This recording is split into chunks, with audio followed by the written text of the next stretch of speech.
This is the Tandala Hospital. It lies in the jungle of the Equator province in the Democratic Republic of the Congo. It is extremely remote and difficult to reach.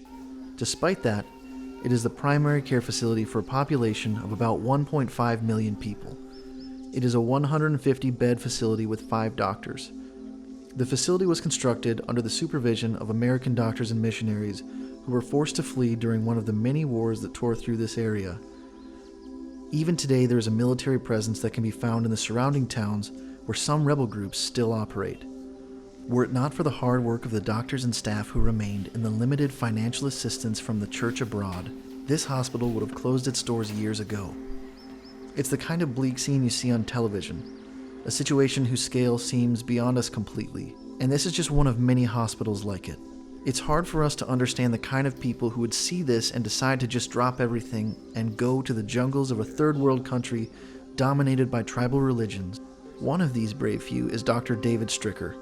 Together with his wife Andrea, they founded the African Medical Alliance. They have spent over 20 years in short-term medical and dental mission trips around the world and have been working exclusively in Africa since 2008. In 2012, Dr. Stricker sold his dental practice of 30 years to begin working with a sending agency full-time. Dr. Stricker's experience as a medical professional allowed him access to communities that he would never have been admitted to, with the expressed purpose of spreading the gospel.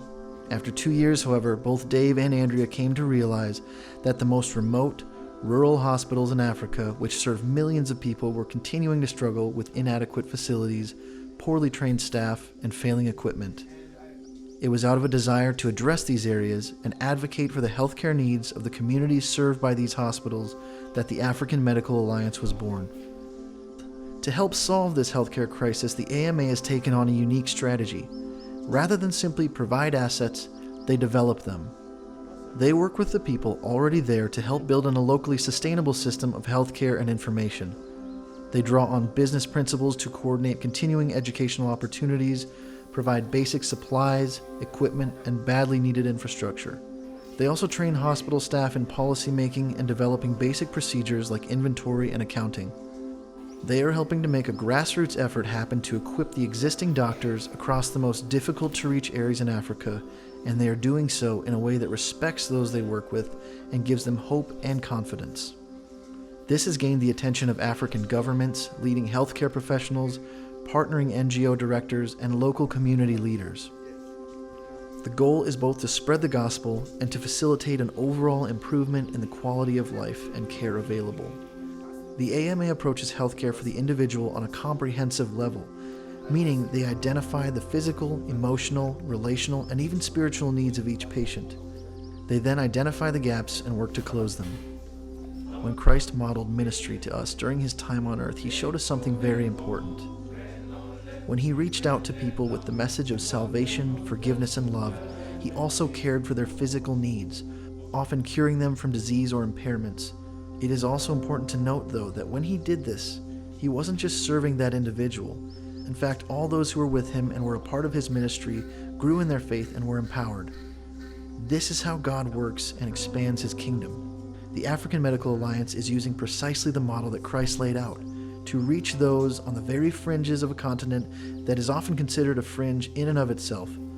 What each of us can take from this is that our decision to get involved by supporting this ministry is also our personal decision to allow Christ to work through us.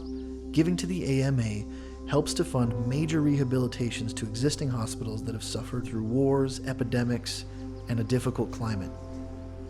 Your gift will also drill wells to provide clean water to both the hospital and the surrounding community. It will train the staff, it will provide medical supplies and equipment, and it will fund the kind of infrastructure necessary to help the hospital run more independently in the future. Money is also going toward the development of a chaplaincy program to empower the hospitals and to provide ongoing opportunities to minister to the patients.